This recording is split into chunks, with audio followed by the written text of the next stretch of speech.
Hello दोस्तों। एक बार कक्षा 10 की हिंदी शिक्षिका अपने छात्रों को मुहावरे सिखा रही थी। तभी कक्षा एक मुहावरे पर आकर पहुंची। धोबी का कुत्ता, न घर का न घाट का। इसका अर्थ किसी भी छात्र को समझ नहीं आ रहा था। इसलिए अपने छात्र को और अच्छी तरह से समझाने के लिए शिक्षिका ने अपने छात्र को एक कहानी के रूप में उदाहरण देना उचित समझा। उन्होंने अपने छात्र को कहानी कहना शुरू किया। कई साल पहले सज्जनपुर नामक नगर में राजू नाम का लड़का रहता था। वह एक बहुत ही अच्छा क्रिकेटर था। वह इतना अच्छा खिलाड़ी था कि उसमें भारतीय क्रिकेट टीम में शामिल होने की क्षमता थी। वह क्रिकेट तो खेलता था, पर उसे दूसरों के कामों में दखल अंदाजी करना बहुत पसंद था। उसका मन दृढ़ नहीं था। जो दूसरे लोग करते थे वह वही करता था। यह देखकर उसकी माँ ने उसे समझाने की बहुत कोशिश की कि यह आदत उसे जीवन में भारी पड़ सकती है, पर वह नहीं समझा। समय बीतता गया और उसका अपने काम के बजाय दूसरों के काम में दखल अंदाजी करने की आदत ज्यादा हो गई। जब भी उससे क्रिकेट का अभ्यास होता था, तभी उसके दूसरे दोस्तों को अलग अलग खेलों का अभ्यास रहता था।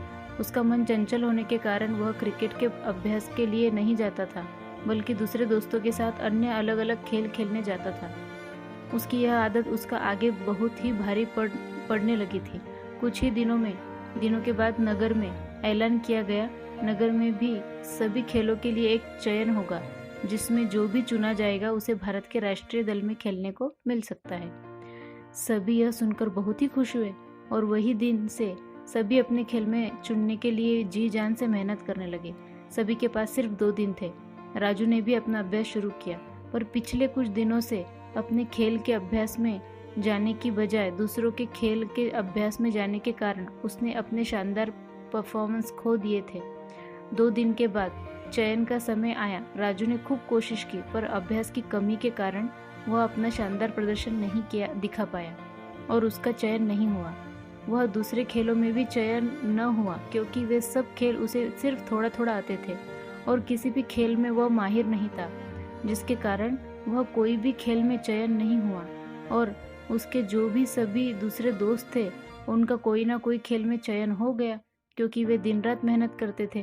अंत में राजू को अपने सिर पर हाथ रखकर बैठना पड़ा और वह धोबी के कुत्ते की तरह बन गया, जो न घर का होता है न घाट का। इसी तरह इस कहानी के माध्यम से सभी बच्चों को इस मुहावरे का मतलब पता चल गया।